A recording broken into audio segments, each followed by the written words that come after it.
স্বল্পোন্নত দেশের তালিকা থেকে বের হওয়ার প্রস্তুতি হিসেবে নতুন বাজেটে শুল্ক যৌক্তিকীকরণের প্রস্তাব করতে পারেন অর্থ উপদেষ্টা।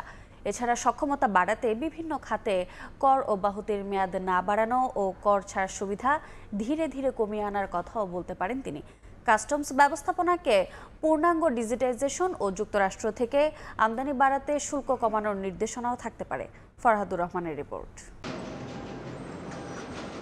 আগের সরকারের ধারাবাহিকতায় অন্তর্বর্তী সরকারও এলডিসি উত্তরণ যাত্রা অব্যাহত রাখার সিদ্ধান্ত নিয়েছে। আগামী বছরের নভেম্বরে হবে চূড়ান্ত উত্তরণ। এর ফলে বাণিজ্য সুবিধা কমে আসার পাশাপাশি বিদেশি পণ্য দেশে প্রবেশের সুযোগ দিতে হবে। বিশ্ব বাণিজ্য সংস্থার নিয়ম অনুযায়ী আমদানি শুল্ক বাড়িয়ে সুরক্ষা দেওয়া যাবে না স্থানীয় শিল্পকে।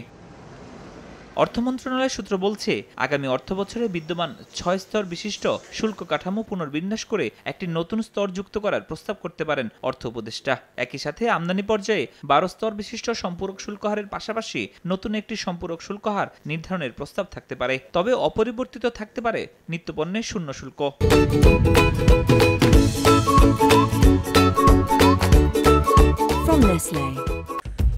আমদানি পণ্যের শুল্ক কর পর্যায়ক্রমে কমানো এবং মার্কিন যুক্তরাষ্ট্রের বাণিজ্য সংলাপের প্রস্তুতির অংশ হিসেবে 110টি পণ্যের আমদানি শুল্ক সম্পূর্ণ প্রত্যাহার, 65টি পণ্যের আমদানি শুল্ক হ্রাস, 9টি পণ্যের সম্পূরক শুল্ক সম্পূর্ণরূপে প্রত্যাহার এবং 442টি পণ্যের সম্পূরক শুল্ক হ্রাস করার প্রস্তাব করতে পারেন অর্থ উপদেষ্টা।